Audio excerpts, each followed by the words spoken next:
सिया राम जय सिया राम जय सिया राम जय सिया राम जय सिया राम जय सिया राम जय सिया बोले सियावर रामचंद्र भगवान की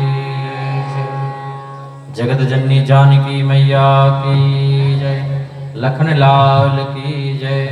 पवन सुत हनुमान जी महाराज की जय। श्री फलहारी जी महाराज की जय। ब्रह्म बाबा की जय। जय जय श्री सीताराम।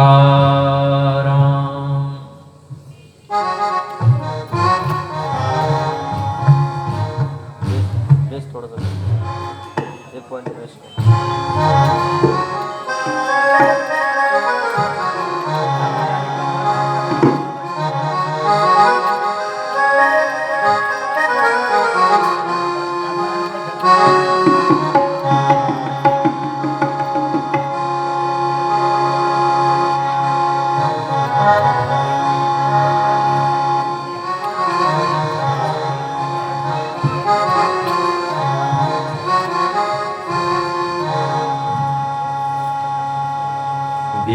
विश्वामित्र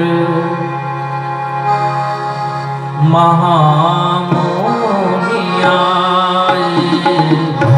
विश्वामित्र महामुनि आए। विश्वामित्र महामुनि आए।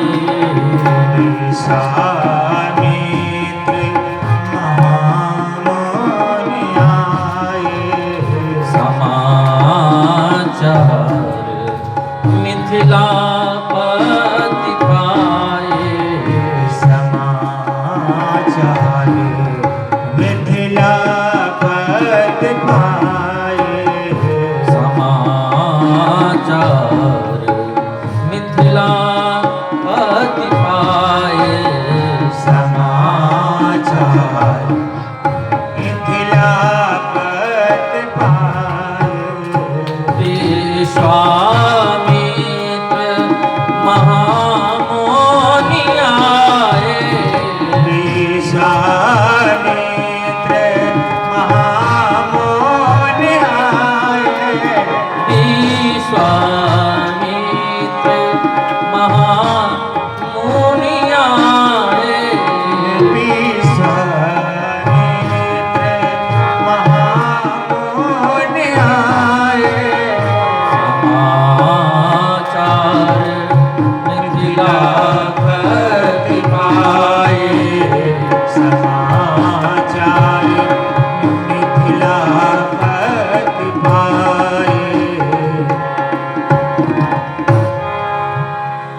विश्वामित्र महामुनि आए। समाचार मिथिलापति पाए।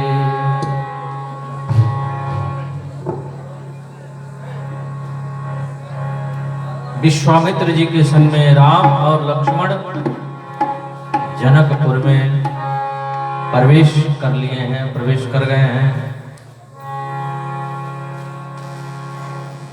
3 नगरी है। श्री अयोध्या नगरी, श्री लंका नगरी और श्री मिथिला नगरी। 3 नगरी है, अयोध्या, श्री मिथिला और श्री लंका।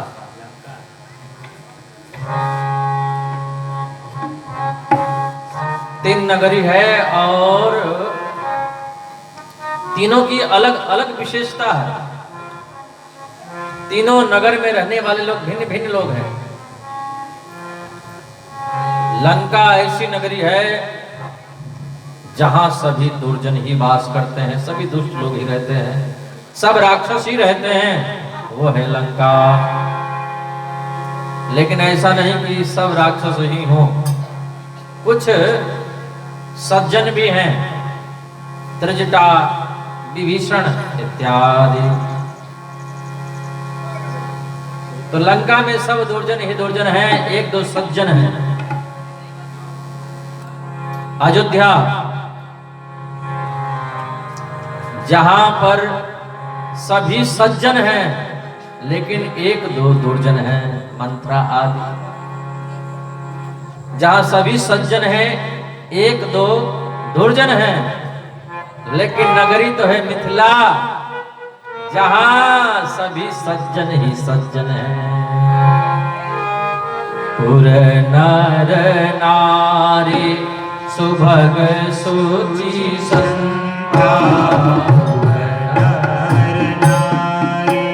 सुभग सुचि संता,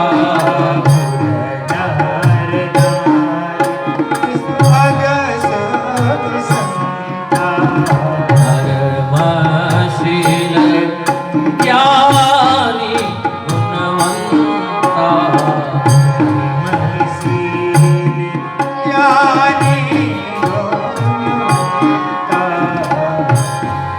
सिया जी की सिया जी की जो नगरी है मिथिला, बहुत ही प्यारी है, बहुत ही सुंदर है। एक महात्मा जी कहते थे कि मिथिला नगरी बहुत कोमल है। मिथिला की जो भूमि है, जो मिथिला की मिट्टी है, बहुत कोमल है, बहुत कोमल। हमने कहा कितनी कोमल है? बोले बहुत कोमल है।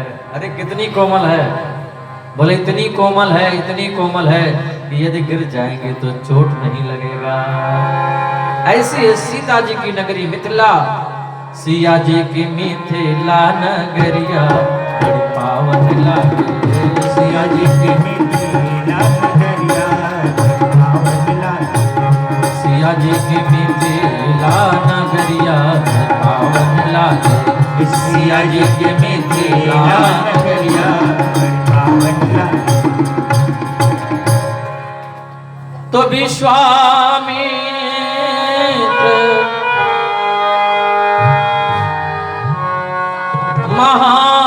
महामुनि आए,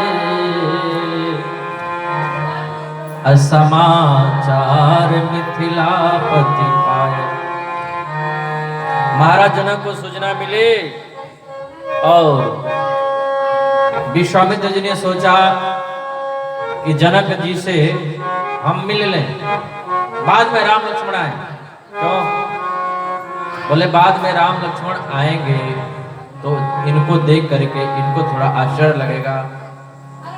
पहले विश्वामित्र जी जनक जी से मिलते हैं, फिर बाद में राम और लखन का प्रवेश। और जैसे ही लखनलाल प्रणाम किए और जब राम प्रणाम किए और राम जी को जब जनक जी ने देखा, इनाही बिलोकत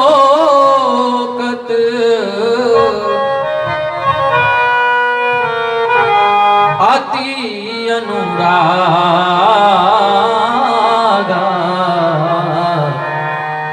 असर सई ब्रह्म सुख ही मन त्यागा, सहज विराग रूप मन मोरा, अथकित होत जिमि चंद्र चकोरा। ऋषिवर मुझे वैराग्य नहीं लेना पड़ा है। तो बोले सहज वैराग्य हमारा। जनक जी कहते हैं सहज वैराग्य हो गया, अपने आप हो गया, ज्यादा परिश्रम नहीं करना पड़ा। वैराग्य दो प्रकार से होता है। एक वैराग्य लिया जाता है, एक वैराग्य ऊपर से थोपा जाता है कि हमको वैराग्य लेना है, और एक वैराग्य अपने आप हो जाता है जिसको सहज वैराग्य कहते हैं। तो जिसको सहज वैराग्य हो जाता है उसको परमात्मा की प्राप्ति करने में थोड़ी आसानी रहती है, और जिसको ऊपर से वैराग्य थोपा जाता है उसको बड़ा कठिन होता है। वैराग्य तो थोप दिया जाता है पर वैराग्य हो पाता है नहीं है सही से, होते होते होते होते भी चुक जाता है। तो जनक जी कहते हैं कि हमारा वैराग्य सहज है, हमको लेना नहीं पड़ा, लेकिन सहज वैराग्य वाला और ब्रह्म का चिंतन करने वाला, निर्गुण ब्रह्म का चिंतन करने वाला, और इस बालक को देख करके उस ब्रह्म से मन हट गया और इस बालक में लग गया। महाराज जरा ये बताएं कि ये बालक कौन है? ये बालक है कि पालक है? कौन है? क्योंकि बालक कभी पालक नहीं हो सकता और पालक कभी बालक नहीं हो सकता। पालन करने वाला बालक नहीं हो सकता और बालक पालन क्या करेगा? तो ब्रह्म से मन हट करके इनमें लग गया है। महाराज आप बताएं ये कौन है?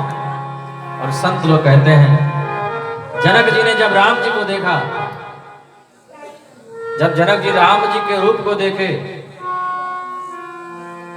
मैंने कल निवेदन किया था कि राम जी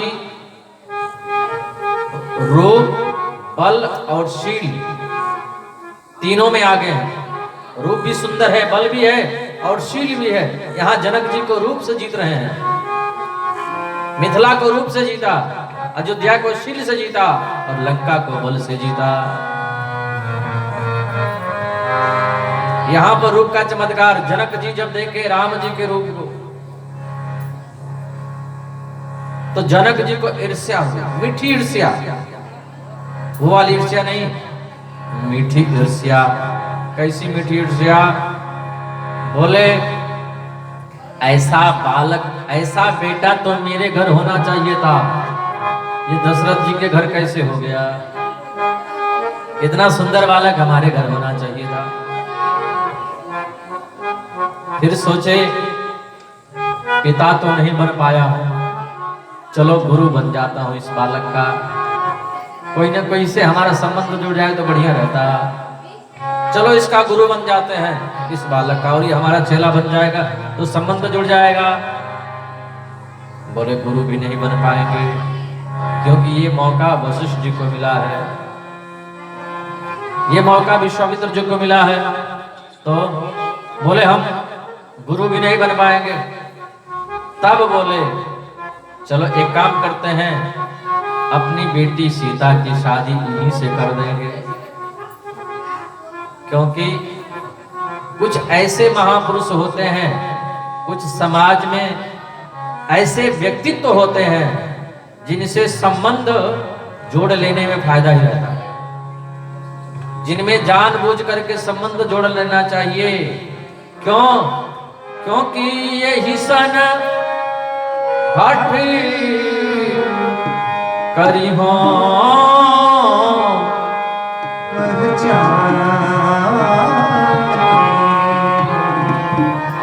असाधु होयन कारज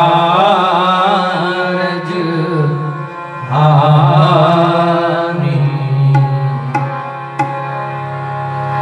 एही सन हठ करी हो पहचानी, असाधु होयन कारज। और विश्वामित्र जी ने प्राकृतिक परिचय दिया, ये दोनों बालक महाराज दशरथ के पुत्र हैं, इनका नाम है राम और इनका नाम है लक्ष्मण। बोले श्याम रामचंद्र भगवान की। और विश्वामित्र जी ने कहा महाराज जनक, आपका जो मन लगा है वो सही जगह पे लगा है, ठीक जगह पे लगा है, क्योंकि अभी तक निर्गुण ब्रह्म में आपका मन लगा हुआ था और आज वही निर्गुण ब्रह्म सगुण बन करके आया है। किसी का पिता, सबका पिता आज किसी का बेटा बन करके आया है, तो सही जगह पे मन लगा है। बोले श्याम रामचंद्र भगवान की जय। आज भगवान राम और जगत जननी जानकी सीता जी का विवाह है, तो थोड़ा भीड़ भाड़ होगा, तो आप लोग और आगे होके बैठे और लोगों को बैठने के लिए जगह दें। शादी की तैयारियां भी चल रही हैं, बाजे वाले लोग भी आ गए हैं, तो उनसे निवेदन करेंगे कि थोड़ा अपने बाजे को बजा दें। यहाँ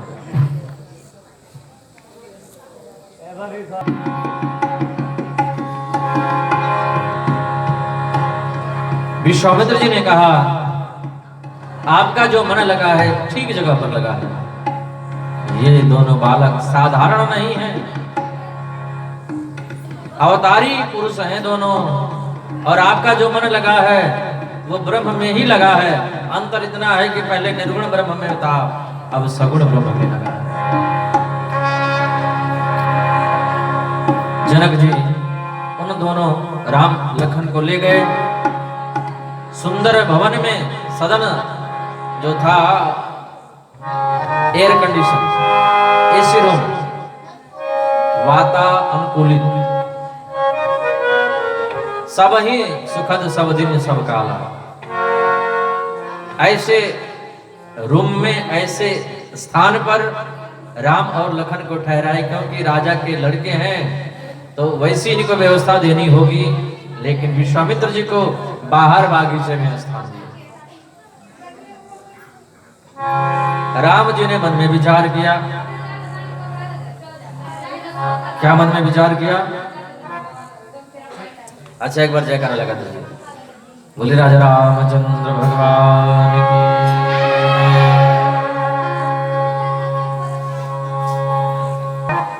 राम जी ने सोचा कि जनक जी के सामने विश्वामित्र जी हमारा खुला परिचय दे दिए कि ये भगवान है, ये ब्रह्म है। हमको कोई ऐसी लीला करनी चाहिए जिससे ये भ्रम में पड़ जाए। आज गुरु जी को ही चक्कर में डालते हैं। राम जी ने कहा गुरु जी से, गुरु जी ये लखन जनकपुर देखना चाहते हैं। नाथ लखनपुर देखन चाहनी।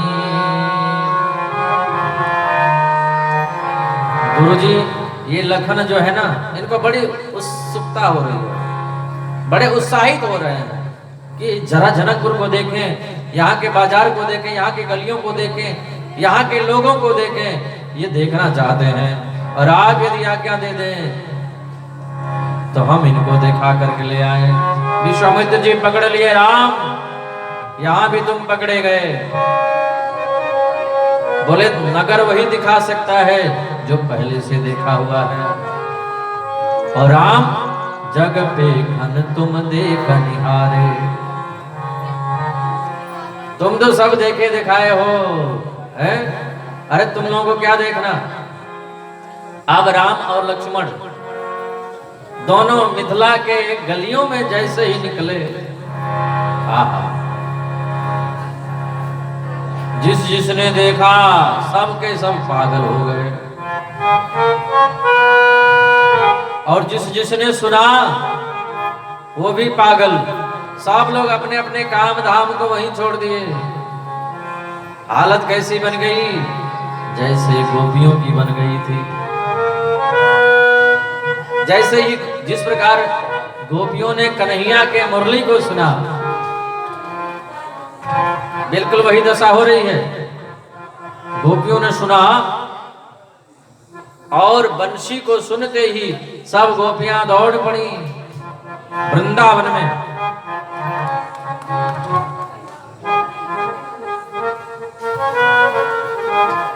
मुरली बजा के मोहना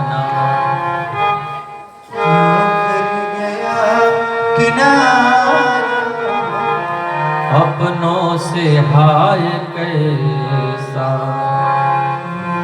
व्यवहार है तुम्हारा। मुरली बजा ढूंढा गली गली में, जा डगर डगर में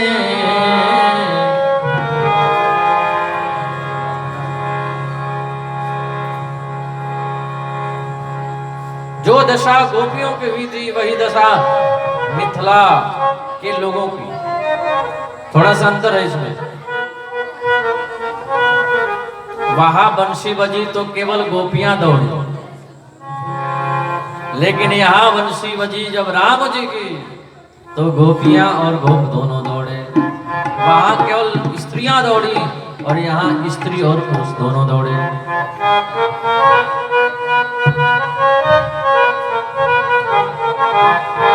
धाये दाम काम सब त्यागी, धाये दाम काम सब त्यागी, मनोरंग जित लोक मिलागी, मनोरंग निधि लोक मिलागी। धाये धाम काम सब त्यागी, धाये धाम काम सब त्यागी, मनोरंग लागी, मनोरंग निधि लोक मिलागी। धाये धाम काम सब त्यागी। जीव जब सब कुछ त्याग देता है तो ही भगवान का दर्शन होता है। एक तो धाम और दूसरा काम। धाम का मतलब हम लोग तो कह देते हैं काम धाम छोड़ो। धाम का मतलब जहां रहते हैं उस जगह को वो धाम, और काम का मतलब आप समझ ही रहे हैं जो कुछ काम कर रहे हैं। तो धाम और काम, धाम से ममता छूट जाए तो धाम और काम की आसक्ति छूट जाए और धाम से ममता छूट जाए तो भगवान को देखने में विलंब नहीं लगता है। सब लोग छोड़े और दौड़े, और शरीर भी तो एक धाम है। वृंदावन धाम है, अयोध्या धाम है, तो शरीर भी धाम है। और ये बात हम नहीं बोलते, गोस्वामी जी बोल रहे हैं, ये शरीर धाम है।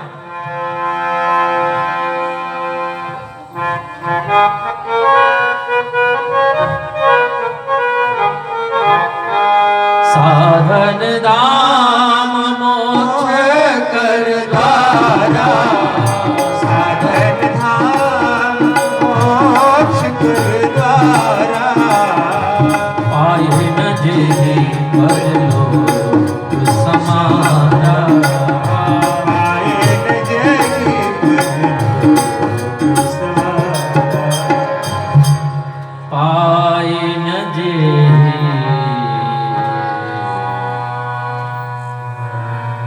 परलोक समारा।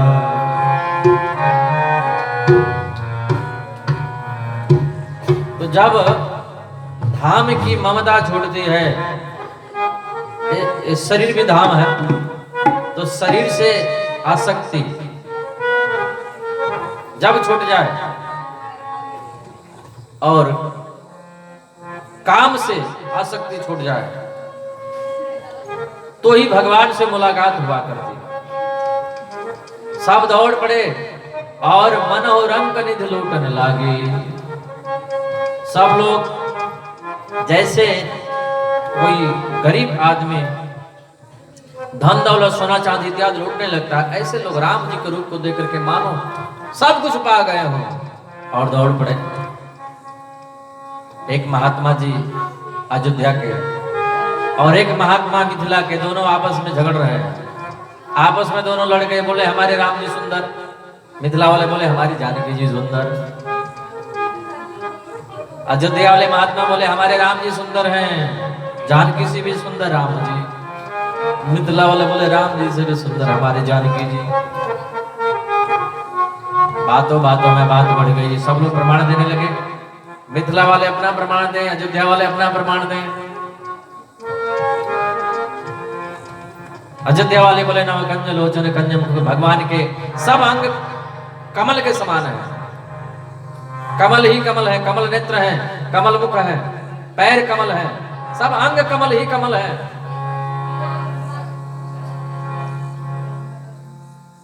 अयोध्या के महात्मा बोले ओ मिथिलावासी महात्मा जी, आपकी जानकी जी सुंदर नहीं है, हमारे राम जी इतने सुंदर थे, इतने सुंदर हैं, इतने सुंदर हैं कि जब आके मिथिला में गए तो राम जी को देख करके सारे मिथिला वाले पागल हो गए।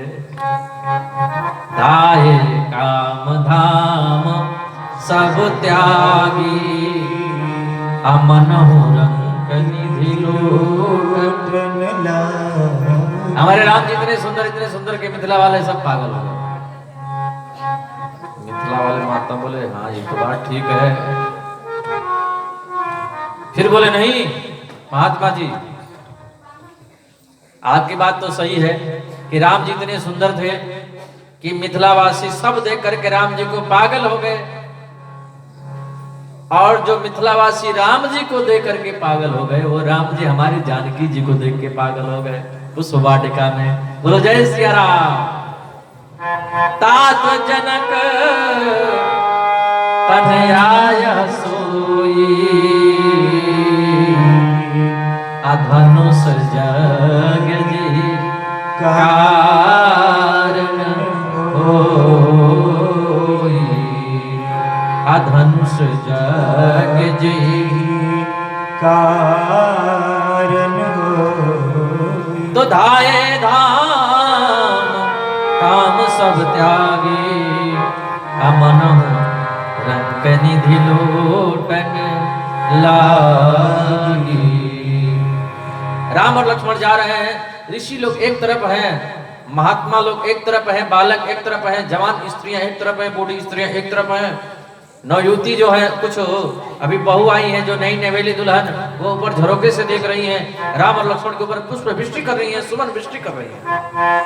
सुमन का मतलब होता है फूल, और सुमन का अर्थ होता है सु यानी सुंदर, मन यानी मन, सुंदर मन।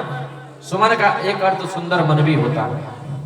तो राम जी के ऊपर सुमन वृष्टि कर रही हैं, लेकिन एक बात यह कि महिलाएं आपस में चर्चा कर रही हैं, कानाफूसी। जहां पर चार माताएं बैठ जाती हैं तो बात करना शुरू कर देती हैं। जहां चार बैठ जाएंगी तो यही पूछेंगी महाराज जी कहां से आए हैं, क्या नाम है, इसके पहले कहां कथा करते थे, अब कथा करके कहां जाएंगे, रुकते कहां हैं, ये सारी बात आपस में ही सब चर्चाएं होती हैं। बोलो जय सिया राम। अब आप लोग सोचो हमको कैसे पता चल जाता है, सही बात है ना। बोले सिया रामचंद्र भगवान की जय। तो सभी महिलाएं, सब स्त्रियां आपस में चर्चा कर रही हैं ये दोनों बालक कौन हैं, ये सांवले वाले कौन है, गोरे वाले कौन है। एक सखी बोली हमको पता है, ये सांवले सांवले हैं इनका नाम राम है, ये जो गोरे गोरे हैं इनका नाम लखन है, इनकी मैया का नाम कौशल्या, इनके मैया का नाम सुमित्रा, ये दोनों महाराज दशरथ के बेटे हैं। लखनलाल बोले राम जी से भैया ऊपर कोई बुला रहा है। राम जी बोले चुपचाप नीचे सिर करके चलो, इधर उधर मत देखो। नहीं भैया कोई हमारी मैया का नाम ले रहा था। बोले चुपचाप नीचे चलो सिर करके। हाँ ये मिथिला है। राम और लक्ष्मण मिथिला की गलियों में जा रहे थे। एक सखी बोले ये दोनों को देखने के बाद, राम जी को देखने के बाद लग रहा है कि ये धनुष न भी तोड़े तो भी जनक जी को इन्हीं से शादी कर देनी चाहिए। दूसरी सखी बोले तो बड़े लोगों को कौन समझाए कि न तोड़े तो भी नहीं से शादी कर दो। तीसरी बोली कि धनुष तोड़ देंगे और शादी हो जाएगी तो हमको क्या फायदा होगा। चौथी बोली फायदा ये होगा कि धनुष तोड़ देंगे तो सीता जी से विवाह होगा। पांचवी बोली विवाह होने से फिर क्या फायदा। छठवीं बोली विवाह होने से ये फायदा कि ऐसे ही आते जाते रहेंगे तो हम लोगों को दर्शन मिलेगा। सातवीं बोली क्या मालूम कि यही छोड़ने आएंगे। आठवीं बोली यही छोड़ने आएंगे। क्यों बोले जब शादी नहीं हुई थी तो ये आए हैं और शादी हो जाएगी तो बार बार आएंगे। आपस में सब चर्चाएं कर रही हैं। और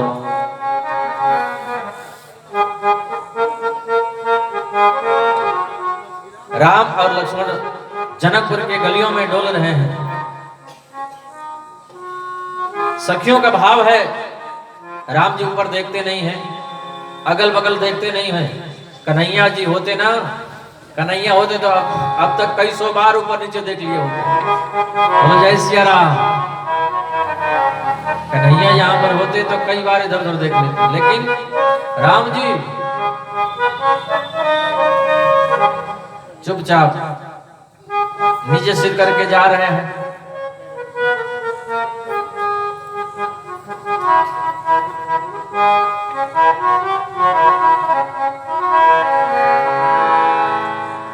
सखियां आपस में विचार कर रही हैं और मन में सोच रही हैं कि एक बार राम जी जरा हमारी ओर भी देख लेते, एक बार इधर भी देख लेते।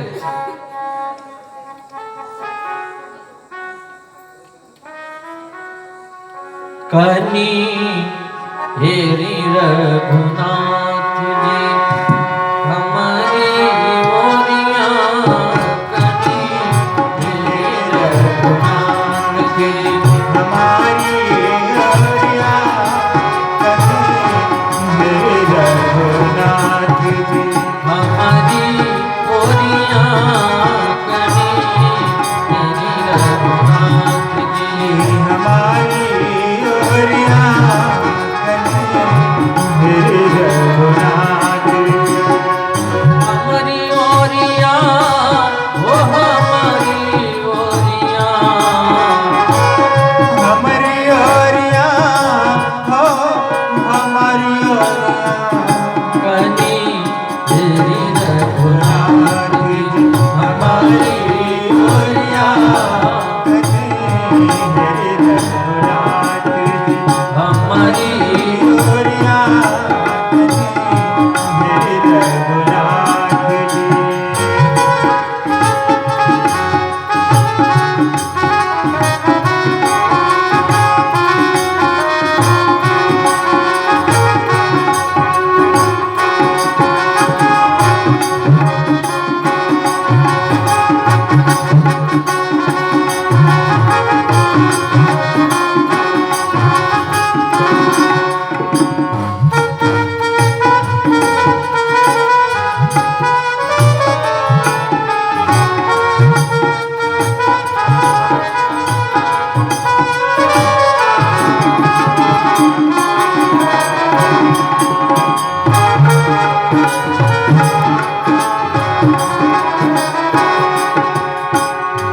सुंदर श्यामल गौर मनोहर, सुंदर श्यामल गौर मनोहर, सुंदर श्यामल गौर मनोहर, सुंदर श्यामल गौर मनोहर, मखिया में मसली मधुर जोड़िया जी, अखिया में बसली मधुर चोरिया, कनी हेरी रघुनाथ जी हमारी ओरिया, कनी हेरी रघुनाथ जी हमारी ओरिया, कनी हेरी रघुनाथ जी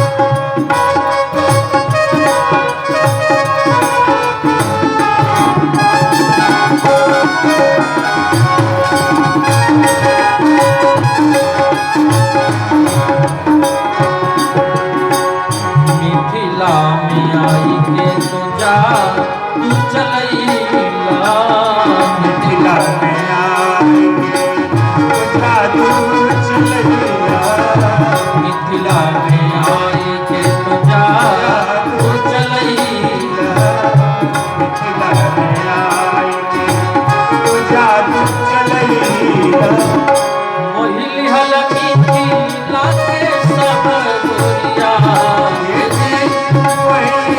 मिथिला के सब गोरिया कनी मेरी रहो ये हमारी गोरिया तने मेरे रघुनाथ जी हमारी गोरिया तने मेरे रघुनाथ जी हमारी गोरिया तने मेरे रघुनाथ जी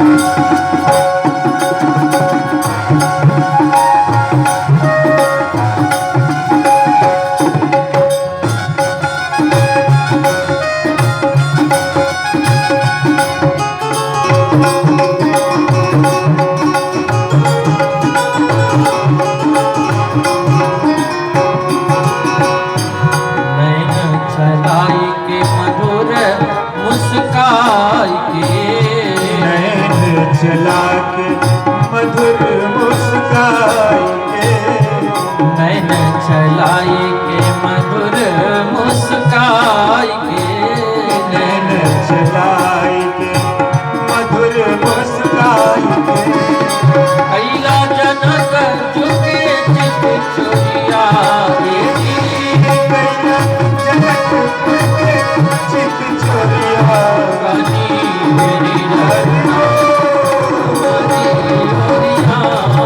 मेरे रघुनाथ जी हमारे गोरिया मेरे रघुनाथ जी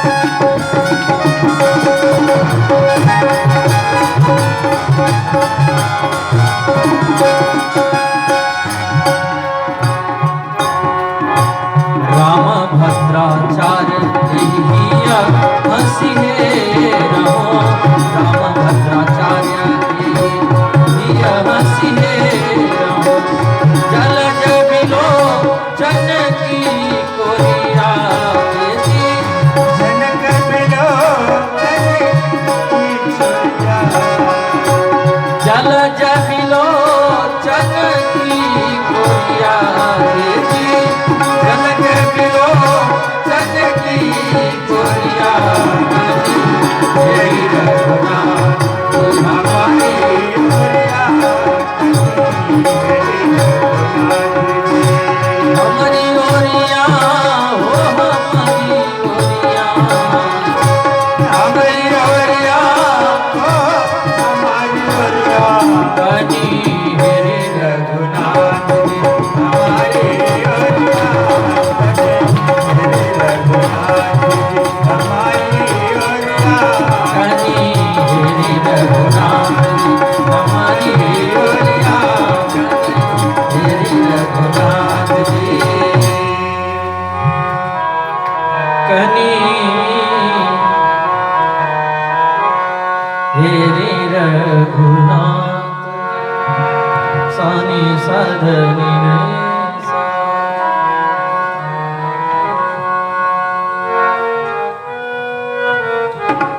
कनी हेरी रघुनाथ हर सही बर सही सुमना सुमुखी सुलोचन वृंद जाहि जहाँ जह बंधु दो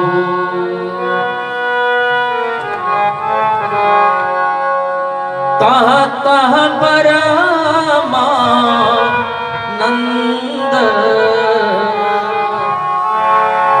जाहि जहाँ जह बंधु बंधु दो।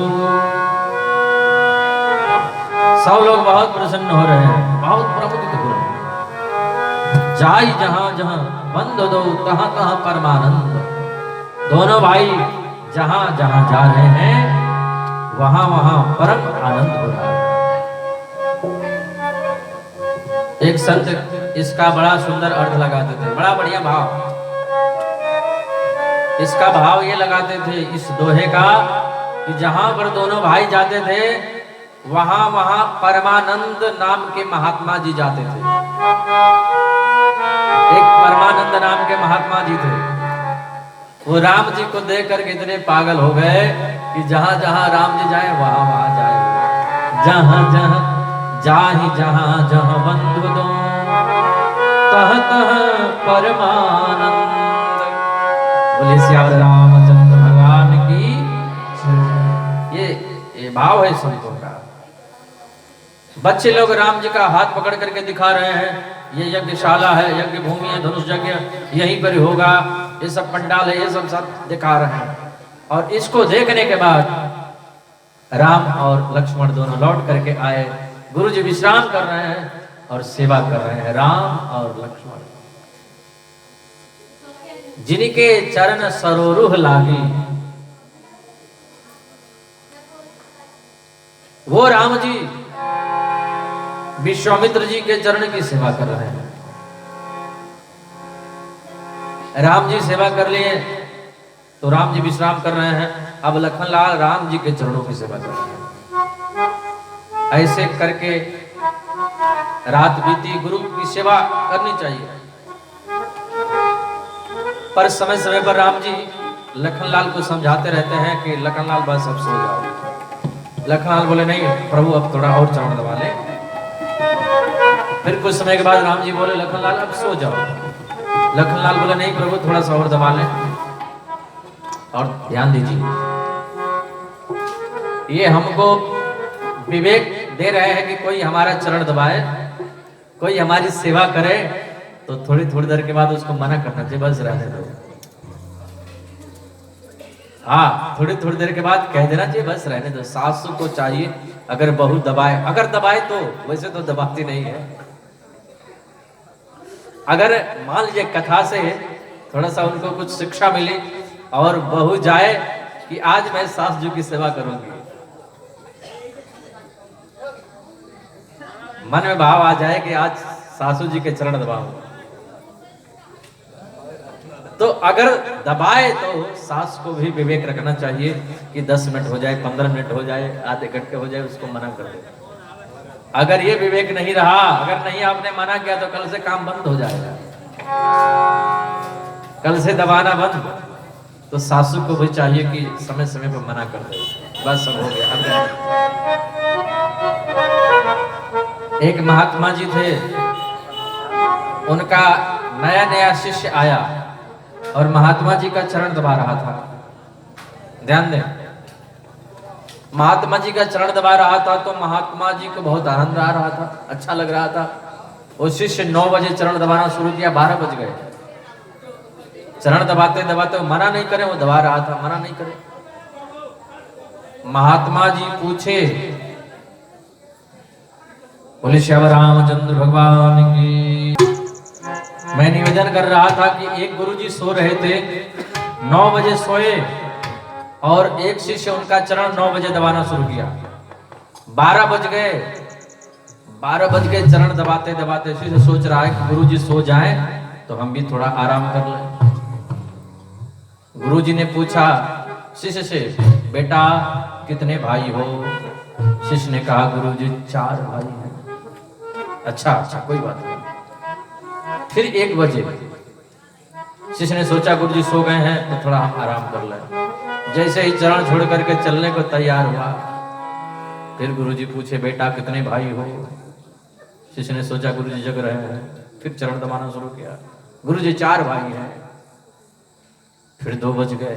शिष्य ने सोचा अब चले, अब आराम कर लें, गुरुजी सो गए। जैसे ही चरण छोड़ करके चलने को शुरू हुआ, फिर गुरुजी बोले, बेटा कितने भाई हो? शिष्य ने कहा गुरुजी अभी जग रहे हैं। फिर चरण दबाना शुरू किया। चरण दबाते दबाते 4 बज गए, भोर हो गया। शिष्य ने सोचा अब गुरु जी सो गए हैं, अब 4 बज गए हैं, चलो हम भी थोड़ा 1 घंटे आधे घंटे आराम कर लें। जैसे शिष्य चलने को तैयार हुआ, फिर गुरु जी जग गए। हाँ बेटा, तुम कितने भाई हो? शिष्य ने कहा गुरु जी 3 भाई हैं। 3 भाई? पहले तो तुम 4 भाई बता रहे थे, 3 कैसे हो गए? शिष्य ने कहा गुरु जी ऐसे ही चरण दबाते रहे तो हम तो चले ही जाएंगे, इसलिए 3 का नाम बताए, 1 को हटा दिए हैं। तो जो चरण दबाए सेवा करे तो हमको विवेक रखना चाहिए कि मना करते रहते थोड़े थोड़ी देर के बाद बस रहने दो। एक गुरुजी थे, उनके 2 शिष्य थे और दोनों रोज सेवा करते थे चरणों की। दाहिना पैर 1 बांट लिया था, बायां पैर 1 ले लिया था। एक दाहिना पैर दबाता, एक बायां पैर दबाता। किसी दिन दायां पैर वाला नहीं आता तो बायां पैर वाला दाएं पैर को नहीं दबाता, तो कहता है हमारा नहीं है। एक दिन संयोगवश दाहिना पैर वाला कहीं चला गया और बायां पैर वाला शिष्य था, वो बायां पैर दबाने लगा। गुरुजी ने कहा रहने दो, दाहिना पैर दर्द कर रहा है उसको भी दबा दो। बोले गुरुजी हम उसको नहीं टच करेंगे, वो हमारा नहीं है। बायां पैर दबाते दबाते दाहिना पैर चढ़ गया, बाएं पैर पे टच हो गया। शिष्य को आया गुस्सा, इसकी ये हिम्मत, दाहिना वाला हमारे बाएं पैर पर आया कैसे? उठाया डंडा, दाहिने पैर में दे मारा। अरे शिष्य क्या कर रहे हो? गुरुजी इसकी हिम्मत है, ये हमारे पैर पर आएगा। जैसे तैसे रात बीती, संयोगवश बायां पैर वाला कहीं चला गया, दाहिना पैर वाला आया और दाहिना पैर वाला पैर दबा रहा था। अरे शिष्य जरा धीरे धीरे दबाओ, क्या हो गया? देखो अभी अभी कल तुम थे नहीं और वो जो शिष्य है ना वो मार दिया है, चोट लग गई है, दर्द हो रहा है, आराम से दबाओ। अच्छा गुरुजी, उसकी ये हिम्मत हमारे पैर को मारेगा? बड़ा लठ पड़ा था, उठाया डंडा, उसकी ये मजाल, उठा करके बड़ा सा लट्ठा दिया बाएं पैर पर। गुरुजी का तो पैर टूट गया। ऐसी सेवा न हो जाए। राम जी सो रहे हैं, लखनलाल पैर दबा रहे हैं। राम जी थोड़ी देर के बाद कहते हैं लखनलाल अब विश्राम कर लो। राम जी विश्राम करें, लखनलाल विश्राम किए। सवेरा हुआ, गुरुदेव पहले जगतपति जागे, राम सुजान। राम जी जगे हैं और सुबह का बेला है, पूजा के लिए पुष्प चाहिए। गुरुजी जाए हम पुष्प लाने के लिए। मानो गुरुजी की आज्ञा मिल गई। राम और लक्ष्मण दोनों निकल पड़े। जनक जी की बगिया में अइले दोई ललनमा, चल देखी आई। नयन भरी के नयन भरी के नयन भरी भरी के हो, चल देखी। नयन भरी के नयन भरी के नयन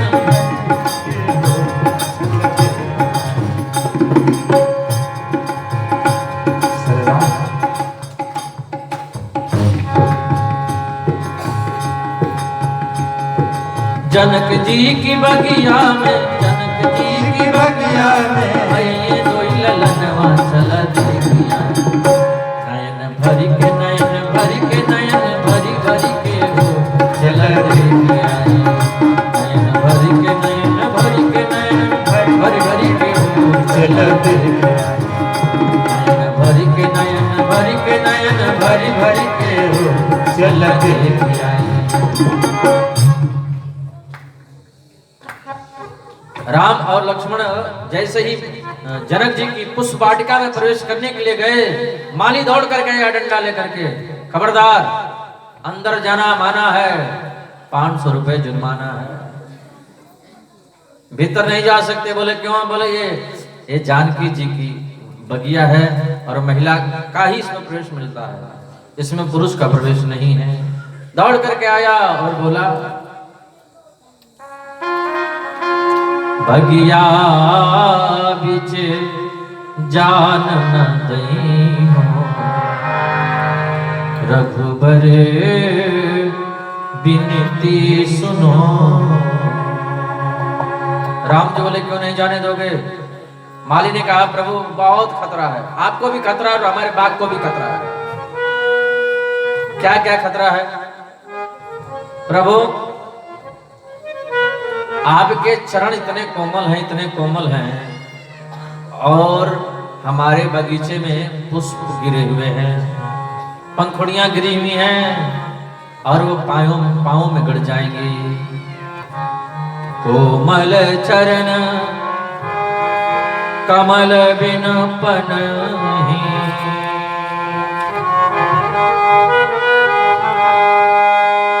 पंखुड़ी पायन गड़ जई है, रघुबर बिनती सुनो। अच्छा ये तो हमको खतरा है, पर तुम्हारे बाग को क्या खतरा है? बोले प्रभु बाग को ये खतरा है कि हमारे बगीचे में एक सरोवर है, और वो सरोवर में पत्थर की सीढ़ियां बनी हुई हैं, शिला, सीढ़ियों में शिला लगा हुआ है, पत्थर लगा हुआ है। और अभी अभी हमने सुना है कि आपके चरणों में कोई जादू है, कोई टोना है, कोई जादू है। हमने सुना है कि आपके पाद कदमों का स्पर्श होते ही पत्थर स्त्री बन गई, और कहीं हमारे सरोवर में आपके कदम पड़े और सब पत्थर स्त्री बन गए, तो बहुत खतरा है। एक और खतरा है प्रभु आपको। क्या? आपको खतरा यह है कि हमारे बाग में जो पुष्प हैं, पुष्पों पर भ्रमण मंडरा रहे हैं, भंवरे फूलों पर मंडरा रहे हैं, और जब आप बाग में प्रवेश करेंगे तो जितने हमारे पुष्प पे भंवरे मंडरा रहे हैं वो सभी भ्रमर उड़ करके और आपके पूरे बदन पर बैठ जाएंगे। भगवान ने कहा हमारे बदन पर क्यों बैठेंगे? माली ने कहा आपका मुख कमल है, आपका हाथ कमल है, नव कंज लोचन कंज पर कंजालु, नव कंज लोचन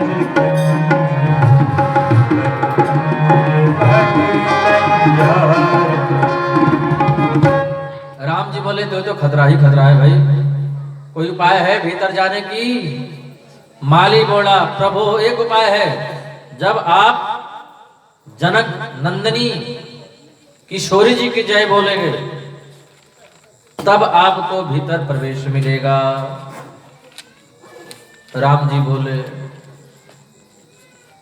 जय बोलना पड़ेगा। लखनलाल बोले प्रभु जय हम लोग नहीं बोलेंगे, सीता जी की जय। राम जी बोले तो नहीं बोलेंगे तो ये भीतर नहीं जाने देगा, जय तो बोलना पड़ेगा, गुरु जी को पुष्प चाहिए। लखनलाल ने कहा प्रभु अच्छा बोल दो, एक बार बोलना, फिर ज्यादा नहीं बोलना। और हमको पता है आप भीतर जय बोलते रहते हो, इसलिए बाहर बोलने में कोई खतरा नहीं है, तो आप बोल दो जय। बोलिए जनक नंदनी मिथिलेश किशोरी की। जैसे ही जयकारा लगा, राम जी जयकारा लगाए, लखनलाल जयकारा लगाए और भीतर बाग में प्रवेश किए। और गोस्वामी जी कहते हैं तेहि अवसर सीता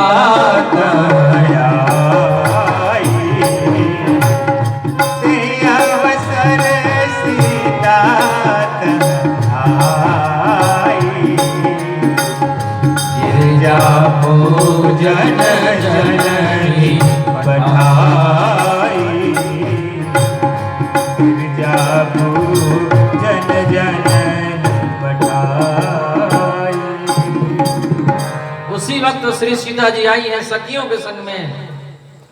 सीता जी आगे निकल गई, एक सखी पीछे रुक गई थी और राम जी को देख ली, और राम जी को देख करके दौड़ करके आई सीता जी के पास में। बोले पूजा बाद में करना, चलो मैं तुमको दिखा दूं। कौन? किसको? बोले जिसका पूरे नगर में शोर है, जिसका पूरे नगर में हल्ला है, वो राम लक्ष्मण बाग में आए हैं। अरे यहाँ पे? बोले हाँ। अच्छा सच में बोले हाँ कैसे हैं, जरा बताओ तो सही। सखी बोले ये मत पूछो कैसे हैं, आप तो देख करके ही पता चलेगा कि कैसे हैं। और फिर मैं बता भी नहीं सकती, क्यों? बोले बताने के लिए जुबान से बताना पड़ेगा, वाणी से बताना पड़ेगा, लेकिन वाणी ने तो देखा नहीं। देखा तो आंखों ने है पर आंखें बोल नहीं सकती हैं। आंखों ने देखा पर आंखें बोल नहीं सकती हैं, जुबान बोल सकती है पर ये देखी नहीं है, तो हम कैसे बताएं। श्याम गौर किमि कहो बखानी, अगिरा अनयन नयन बिनु बानी। इतने में राम जी देख लिए जानकी जी को और लखनलाल से बोल पड़े, लखन तात जनक तनयाय सोई, तात जनक तनयाय सोई, धनुष जग जी कारण होई, जासो बिलो अलौकिक शोभा, असहज पुनीत मोर मन। लखनलाल ने मन में विचार किया कि बात बिगड़ गई, काम बिगड़ गया। क्या बिगड़ गया? बोले राम जी सीता जी को देख करके मोहित हो गए, और राम जी जानकी जी को देख करके मोहित हो रहे, इसे काम नहीं बनने वाला है। काम तब बनेगा जब जानकी जी राम जी को देख करके मोहित होगी। तो क्या करें? लखनलाल राम जी को एकांत में ले गए और पुष्पों से श्रृंगार कर रहे हैं।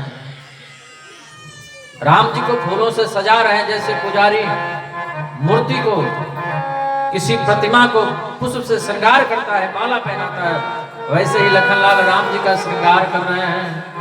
इतने में जानकी जी आई, और जैसे पुजारी मंदिर का पर्दा हटाता है और हटा करके दर्शन करवाता है, वैसे ही लखनलाल मानो झाड़ी को हटा करके राम जी को दिखलाया। और जब सीता जी राम जी को देखी हैं तब तो क्या कहें। और जब राम जी सीता जी को देखे, राम को देख कर के जनक नंदनी, बाग में बस खड़ी रह गई, बाग में बस खड़ी रह गई। राम देखे सिया को, सिया राम को, राम देखे सिया को, सिया राम को, चारों अखियाँ लड़ी रह गई।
सखियां झरोके नयान खड़ी, सारी सखियां झरोके नयान खड़ी, जब नजरों से उनका नजारा हुआ, जब नजरों से उनका नजारा हुआ, जो जहां पर खड़ी थी खड़ी रह गई,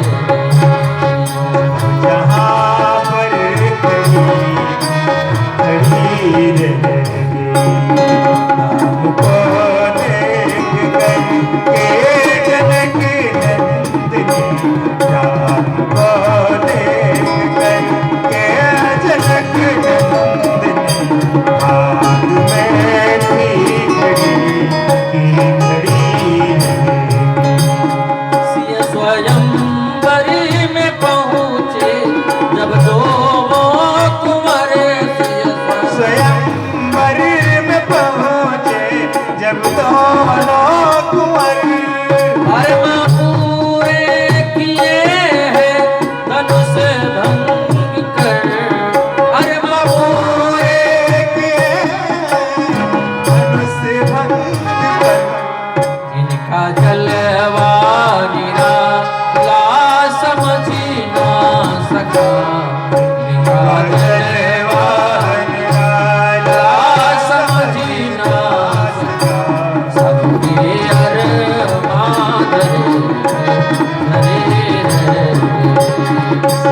ये माधवी राम को देख करके जनक नंदिनी, बाग में बस खड़ी खड़ी रह गई, चारों अखियाँ लड़ी थी।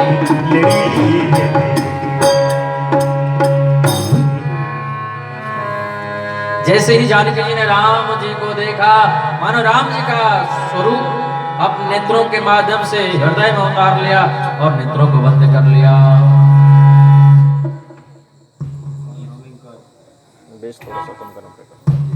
बोले श्याम रामचंद्र भगवान की जय।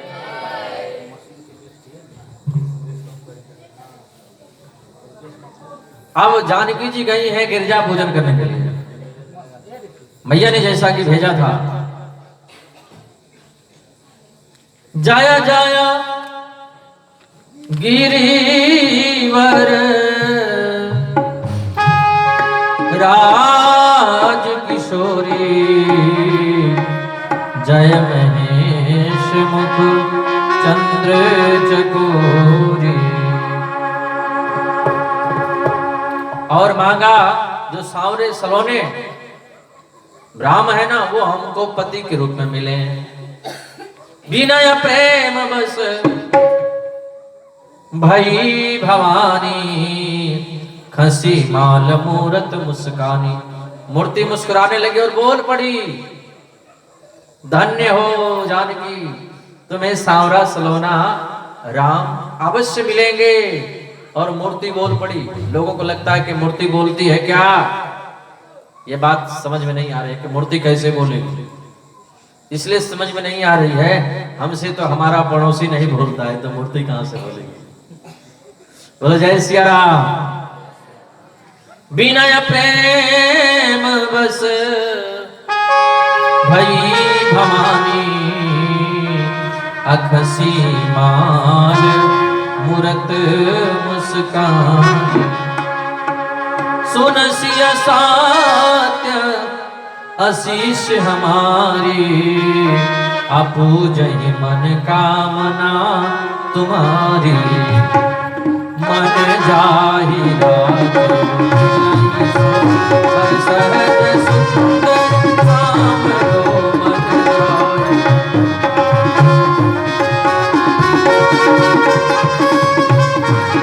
करुणा निधान सुजान से स्नेह जानत राम। करुणा निधान सुजान। मानो आशीर्वाद मिल गया, जान गौरी मौर्य अनुकुल सिय ही हर्ष न जाय कही, मंजुल मंगल मोल बाम अंग फड़कने लगे, बायां अंग फड़कने लगा। मानो आशीर्वाद मिल गया।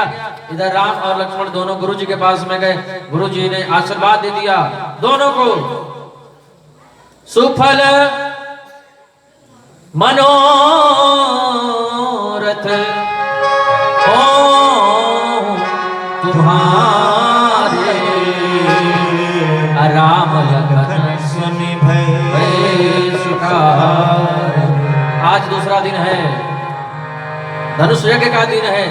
जनक जी ने दूत भेजाए, पठाए, विश्वामित्र जी को सुना दिया। राम और लक्ष्मण जब चले हैं पुनः मिथिला के मार्ग पर गलियों में, तब तो क्या कहें, सब लोग अलग अलग रूप में राम का दर्शन कर रहे हैं। जाकी रही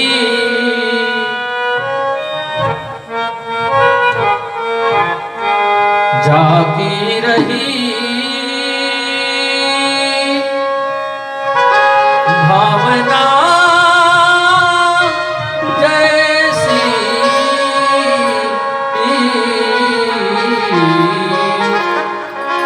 प्रभु मूर्ति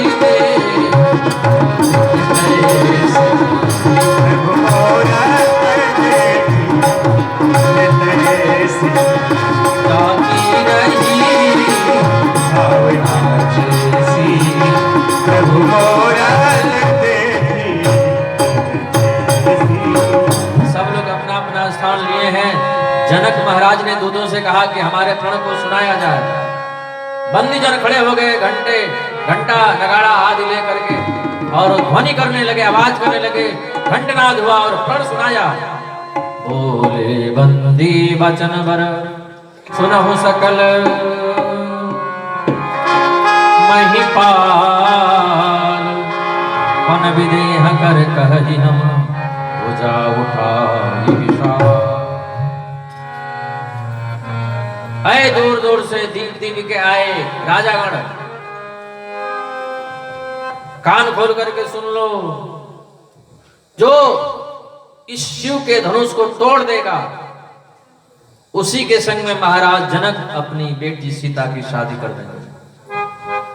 पर मुझे लगता है कि बड़ा मुश्किल है तोड़ना। फिर भी आप लोग अपने अपने बल का प्रदर्शन करो, अपने अपने बल को दिखाओ, कौन कितना बलशाली है।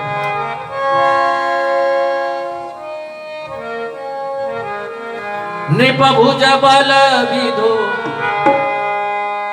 शिव धनु राहु।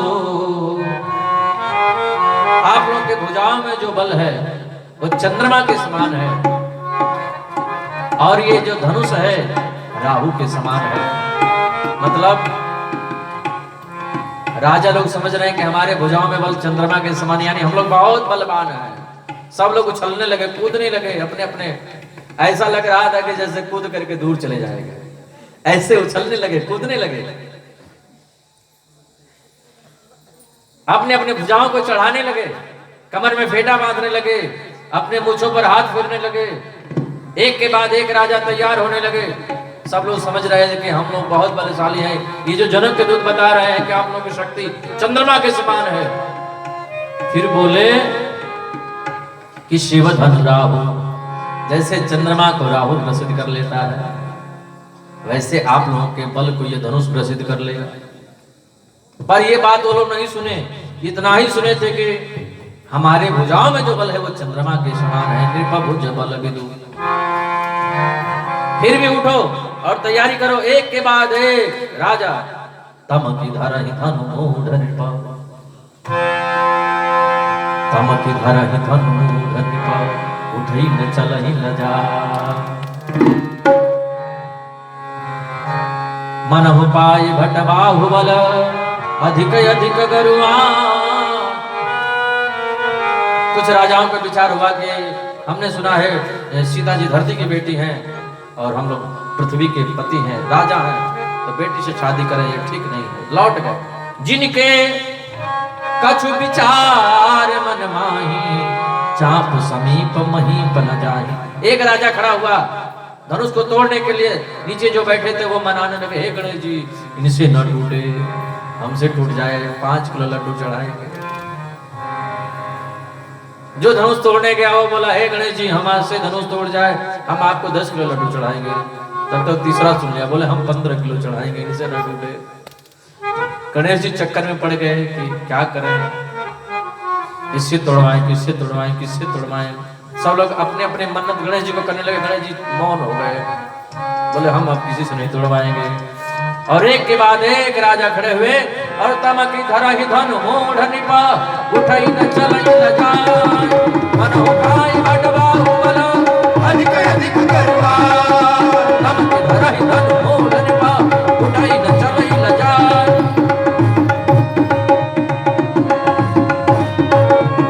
पूछो पर राजा लोग हाथ कर रहे हैं, जिनको ध्यान नहीं कि धनुष नहीं टूटेगा, फिर भी तैयारी कर रहे हैं।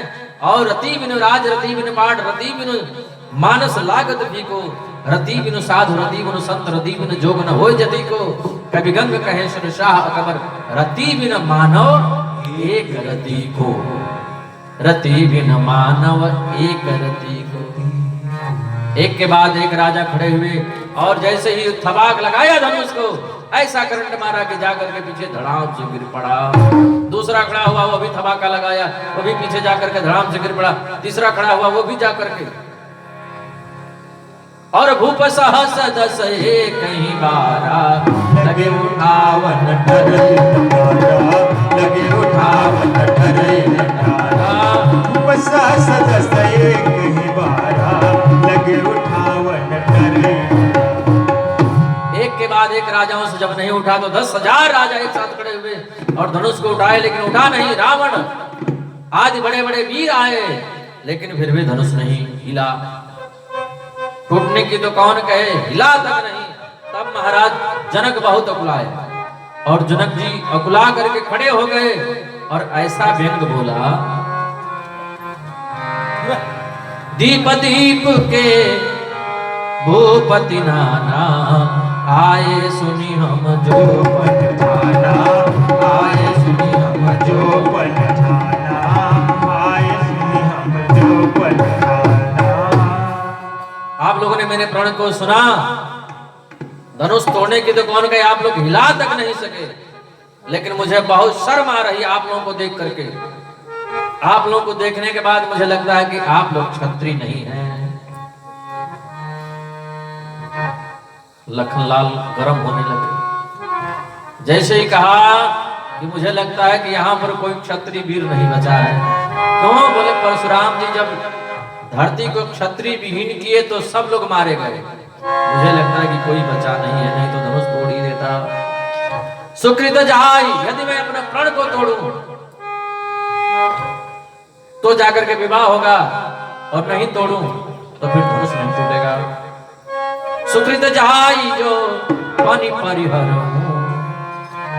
यदि प्रण को रखता हूं तो बेटी कुंवारी रह जाएगी।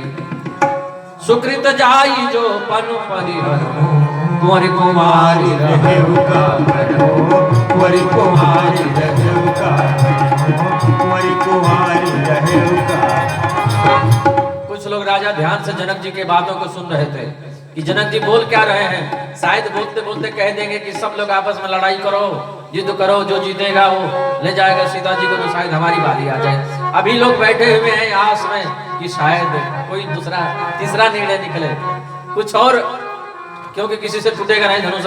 जब हम लोगों से नहीं टूटा तो ये दोनों राजकुमार क्या तोड़ पाएंगे। कुछ लोग आस लगाए बैठे हैं।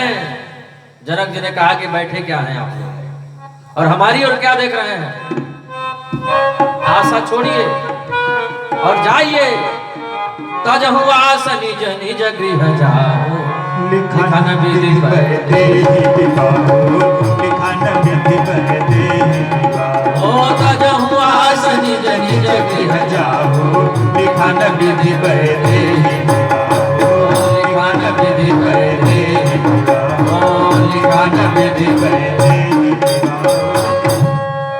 मुझे लगता है कि लिखा न विधि वैदे व्याहु तजहु आस निज निज गृह जाहु। किसी ने पूछा कि निज निज गृह क्यों लिखा। जनक जी ने निज निज घर जाने को क्यों कहा। सब लोग तो अपने ही घर जाते हैं, एक महात्मा जी बोले कि निज निज गृह इसलिए कहा कि अपने अपने ही घर जाना। क्यों? बोले कहीं लज्जित होकर के ट्रेन से जाकर के मत कट जाना, और कहीं लज्जित होकर के गए ट्रेन से कट गए तो फिर हमको जेल में जाना होगा, इसलिए इधर उधर नहीं जाना। आप लोग यहाँ से उठ करके सीधे अपने ही घर जाना। तजहु आस निज निज गृह जाओ, तजहु आस निज निज गृह जाओ, तजहु आस निज निज गृह जाओ। इतने में तो लखनलाल पूरे लाल हो गए थे, खड़े हो गए, और भैया अब कोई मुझे न रोके बीच में बोलने से। ये जनक, इसको पता नहीं है कि अभी यहाँ कौन बैठा है।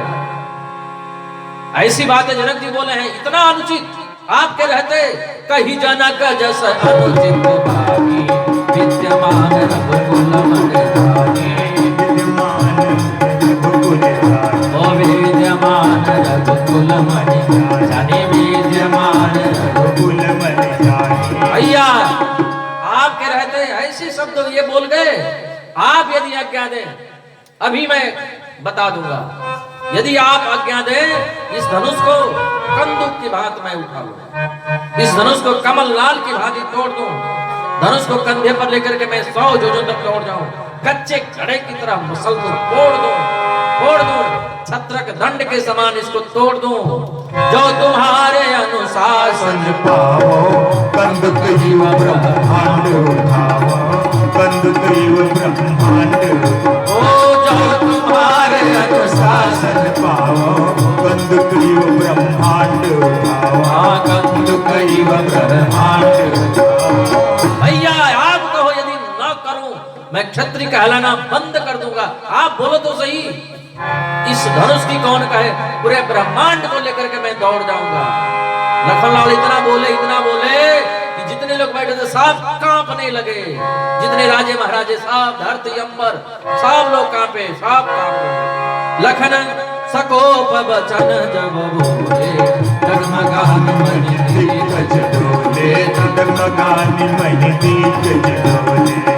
सब लोग कांपने लगे, दो नहीं हिले, एक राम और एक धनुष, बाकी सब लोग हिल गए, सब लोग कांप गए। भैया आप कहो तो अभी मैं कर दूं ये काम तमाम, पर आप आज्ञा दो। राम जी इशारा किया, लखनलाल तुम जो गर्म हो रहे हो ना, तो हम समझ रहे हैं बात को, लेकिन यहाँ पर हम लोग गुरुजी जो बैठे हैं ना, इनको देख रहे हैं। ये आज्ञा करे तो मानो इशारे में बात हो रही है, इशारे से इशारा कर दिया, ऐसे नहीं बोले, इशारा कर दिया थे कि दिखा दिया कि मतलब इनका भी कुछ तुम कदम करो।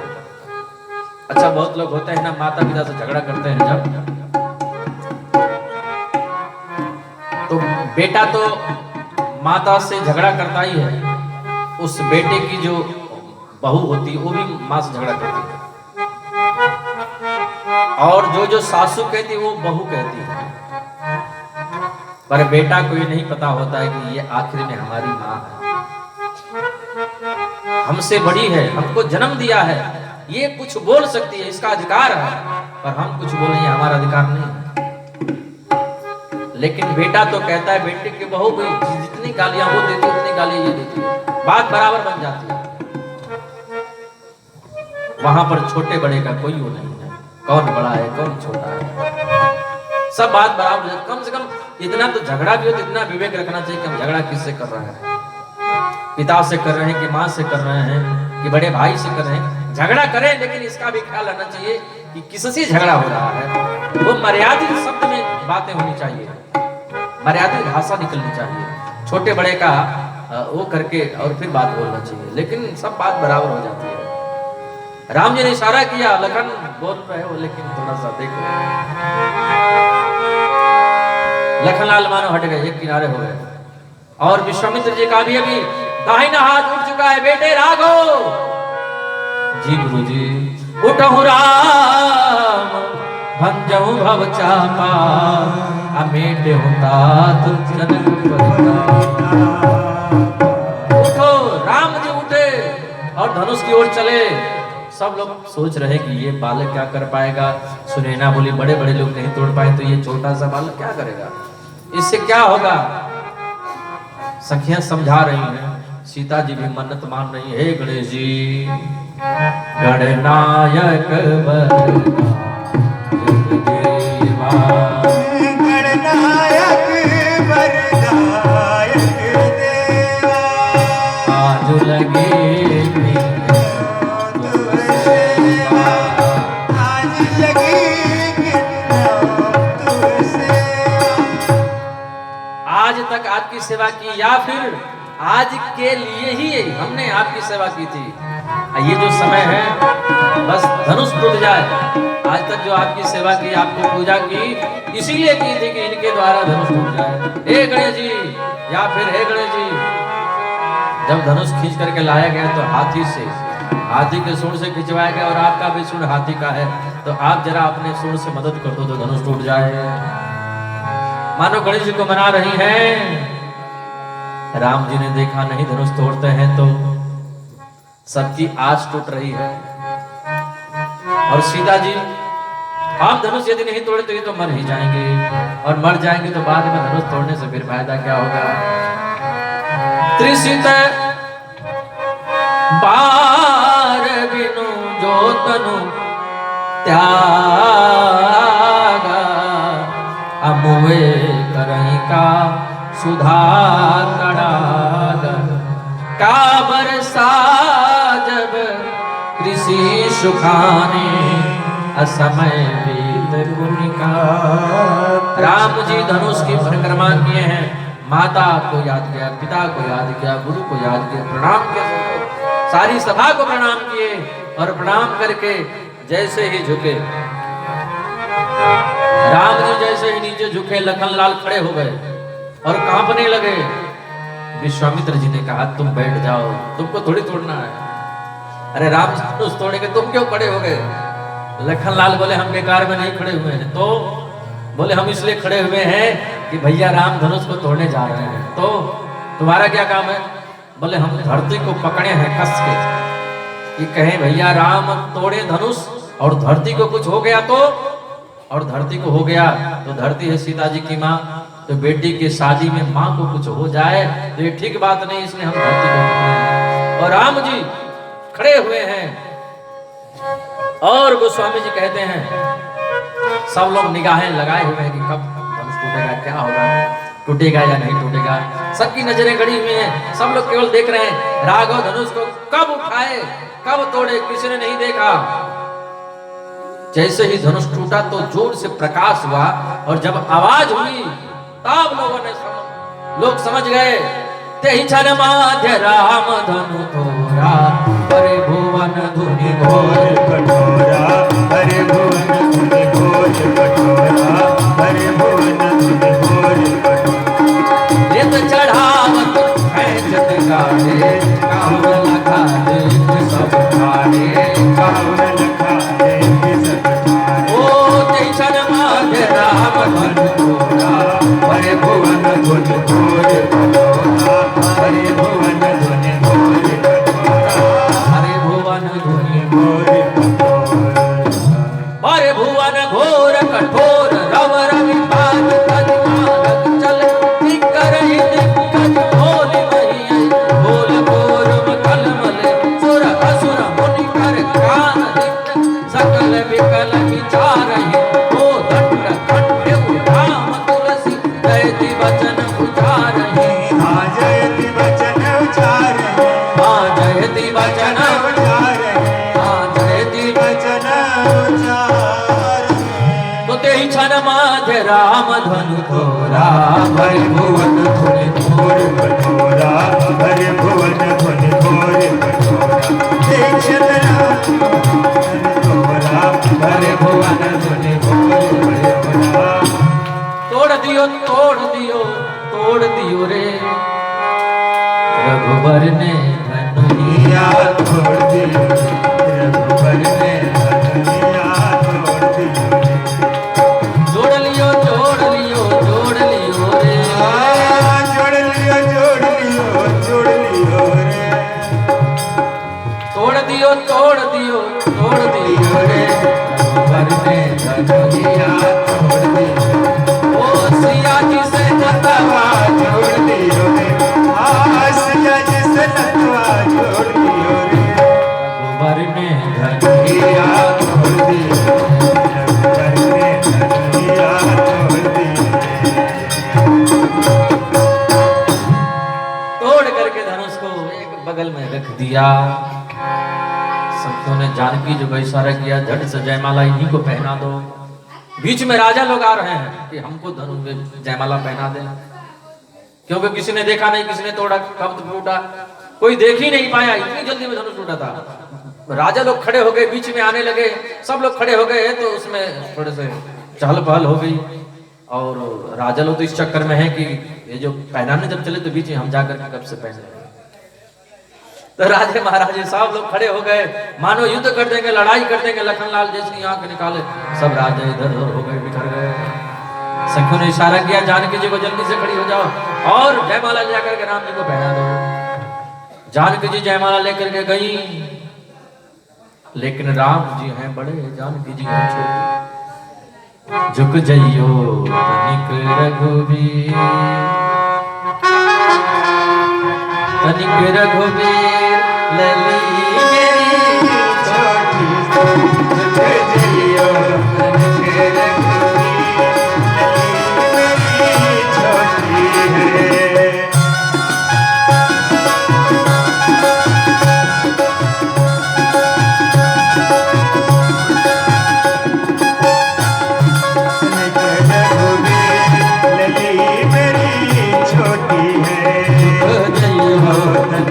रघुवीर, लली मेरी छोटी है।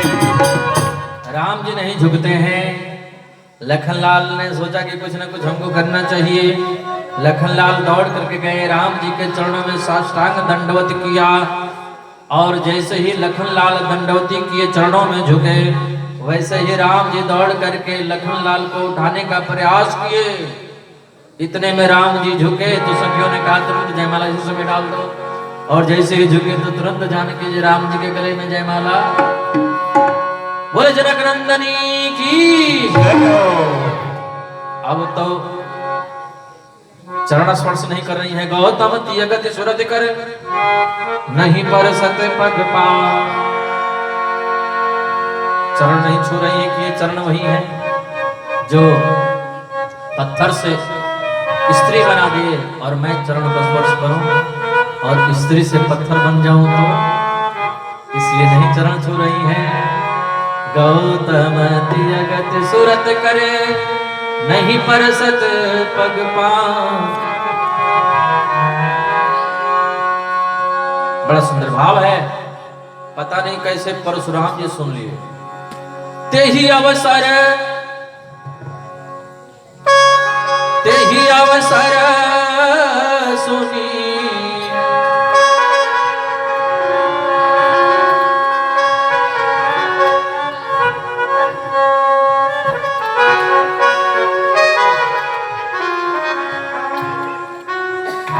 तेही अवसर सुनी शिव धनुका। अवसर सुनी शिव धनुका। आए मृगोकुल कमल पतंगा। अवसर सुनी शिव धनुका। आए मृगोकुल कमल पतंगा। परशुराम जी जैसे ही आए, लोगों ने सुना परशुराम जी जितने राजे महाराजे हथियार निकाले थे, सब अपना हथियार पैक करने लगे, रखने लगे। परशुराम जी आगे बीच में, राजे महाराजे सब पूरा मैदान खाली कर दिए। जिधर देख के उधर पूरा मैदान साफ। सब लोग अपने अपने माता पिता का नाम लेकर के अपना परिचय देने लगे परशुराम जी से। इतने में देखा धनुष टूटा हुआ। कहा जड़ जनक धनुष का ये तोड़ा, ये धनुषिया कौन तोड़ा है?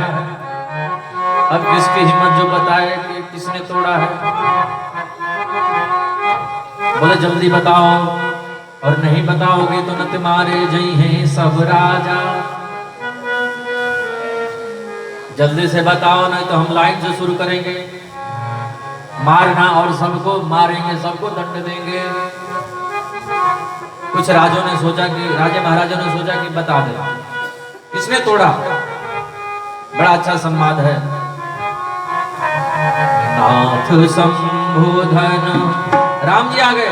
भंजनिहारा हुई है को एक दास तुम्हारा। नाथ संबोधन भंजनिहारा होय है को एक दास तुम्हारा। परशुराम जी बोले दास नहीं हो सकता, धनुष तोड़ने वाला हमारा दुश्मन हो सकता है। धनुष तोड़ने वाला दास नहीं, दास धनुष नहीं तोड़ सकता और धनुष तोड़ने वाला दास नहीं हो सकता। किसने धनुष तोड़ा है? लखनलाल जी आ गए बीच में, बोले ऐसे ऐसे धनुष है तो हम लोग कितने बचपन में तोड़ दिए। बहु धनु ही तोरी ललिकाई काबहु नयस।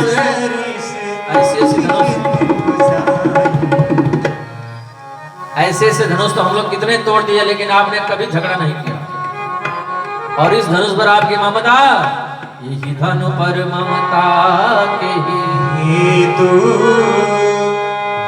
बहुत परशुराम जी में और लक्ष्मण जी में संवाद हुआ है, बहुत विशाल है। कभी स्वतंत्र टाइम मिलेगा तो कथा हम सुनेंगे। राम जी आ गए और राम जी ने कहा जो कुछ भी हुआ है सब हमने किया है, और आप जो दंड देना चाहें आप हमको दीजिए। और आप ध्यान से हमारी आंखों में आंखें मिलाकर डाल कर देखिए। जैसे परशुराम जी राम जी की आंखों में आंखें डाल करके देखा, पहचान गए कि अवतार हो चुका है, चरणों में गिर पड़े, धनुष बाण सब दे दिए। कही जय जय जय रघुकुल के तो रघुपति गए तपहि बन हेतु।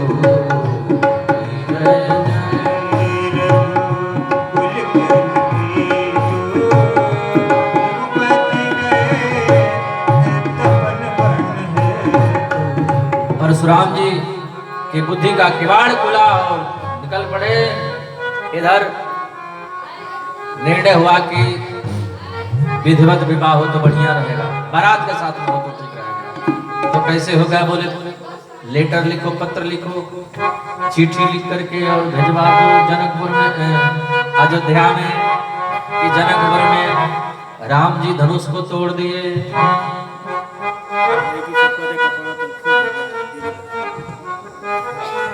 बोले सियावर रामचंद्र भगवान की।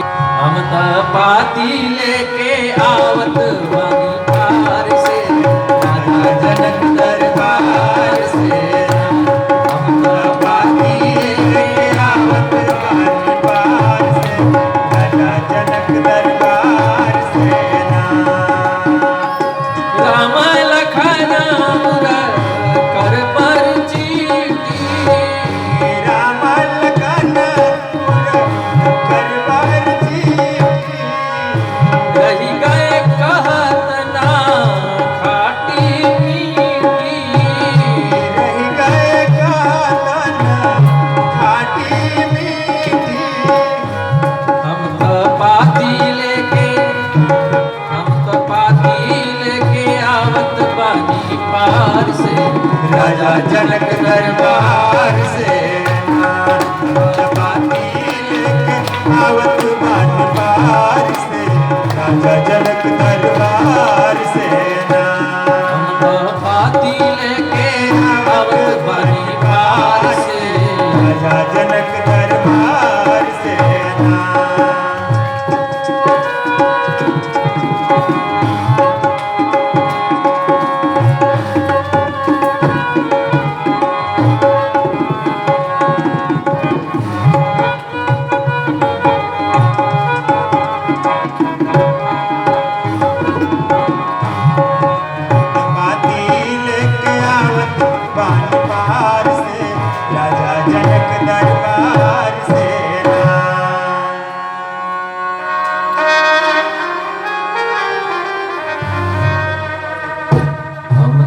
पाती लेके आवत बानी पार से,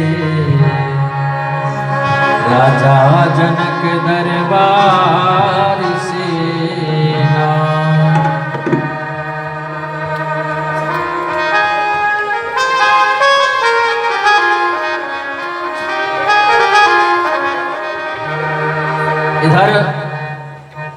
महाराज दशरथ को सूचना मिली है कि आप शीघ्र बारात लेकर के चले। अयोध्या में बारात की तैयारी हो रही है, बाजे बजाने वाले बाजे बजा रहे हैं, सब लोग वाहनों में बैठ करके बारात जाने के लिए तैयार है। इधर जनकपुर में मंगल ही मंगल हो रहा है।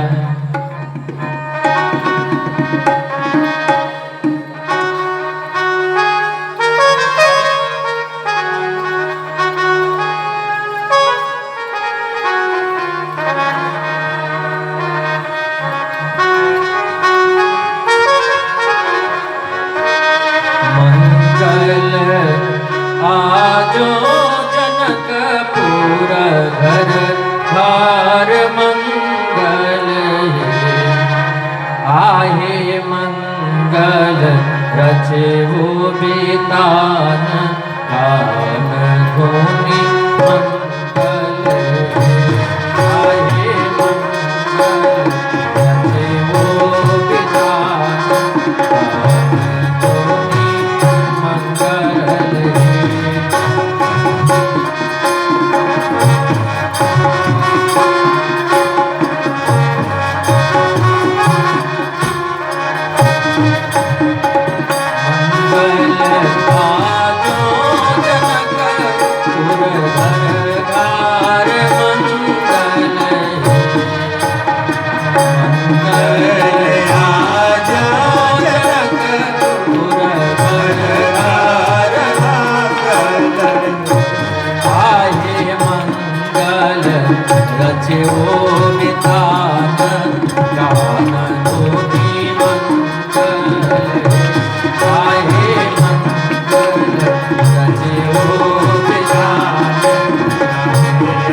आए मंगल रचे वो बेतान कान धोनी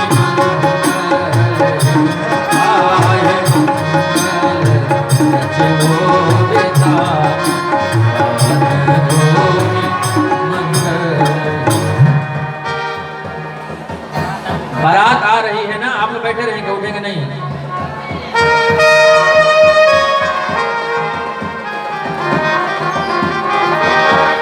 अवध नगरिया से अइली बरियतिया हे सुहावन लागे। अवध नगरिया से अइली बरियतिया हे सुहावन लागे। अच्छा, शादी में कौन कौन लोग नाचेंगे? भगवान की शादी में कौन कौन लोग नाचेंगे? सब लोगों को नाचना है। अवध नगरिया से अइली बरियतिया हे सुहावन लागे। जनक नगरिया भइले सोहर हे सुहावन लागे। जनक नगरिया भइले सोहर हे सुहावन लागे। जनक नगरिया भइले सोहर हे सुहावन लागे। जनक नगरिया भइले सोहर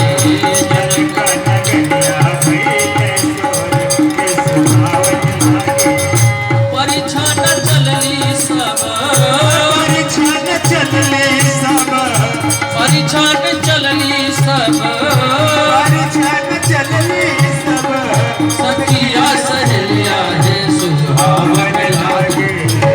पहिरी के लहंगा पटोरे सुहावन लागे पहिरी के लहंगा पटोरे सुहावन लागे। बारात आ रही है अयोध्या से,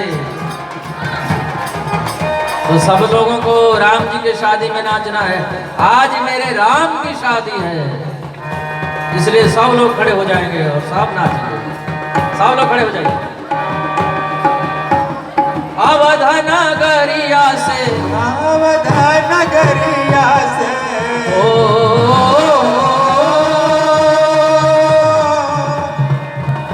अवध नगरिया से पहली बरियतिया है सुहावन लागे। जनक नगरिया भैले सो सुहावन लागे। जनक नगरिया भैले सो सुहावन लागे। अवध नगरिया से, अवध नगरिया से पहली बरियतिया सुहावन लागे। सुहावन लागे। जनक नगरिया भैले सो सुहावन लागे। जनक नगरिया भैले सो सुहावन लागे। जनक नगरिया भैले सो सुहावन लागे। परिछन चलली सब, परिछन चलली सब, परिछन चलली सब, परिछन चलली सब। सखिया सहेलिया हे सुहावन लागे। हे सुहावन लागे। पहिरी के लहंगा पटोरे सुहावन लागे। पहिरी के लहंगा पटोरे सुहावन लागे। पहिरी के लहंगा पटोरे सुहावन लागे। कहत रसिका जना, कहत रसिका जना, कहत रसिका जना, कहत रसिका जना। दुल्हा सुरतिया हे सुहावन लागे। जय हो। कहत रसिका जना, कहत रसिका जना, दुल्हा सुरतिया हे सुहावन लागे। हे सुहावन लागे। सुफल मनोरथ भैले मोर हे सुहावन लागे। सुफल मनोरथ भैले मोर हे सुहावन लागे। ओ सुफल मनोरथ भैले मोर हे सुहावन लागे। सुफल मनोरथ भैले मोर हे सुहावन लागे। और जब राम जी घोड़े पर बैठ करके दुल्हा बन करके आ रहे हैं तो कैसे लग रहे हैं? सखियां गा रही हैं। घोड़वा चमकावत आवे, घोड़वा चमकावत आवे। श्यामल कहुनवा देखू सहेलिया, देखू सहेलिया मोरिया के आजबे देखू सहेलिया मोरिया के अजरबे बहार देखू सहेलिया मोरी है। घोड़वा चमकावत आवे, घोड़वा चमकावत आवे, घोड़वा चमकावत आवे। श्यामल कहुनवा देखू सहेलिया मोरी है। देखू सहेलिया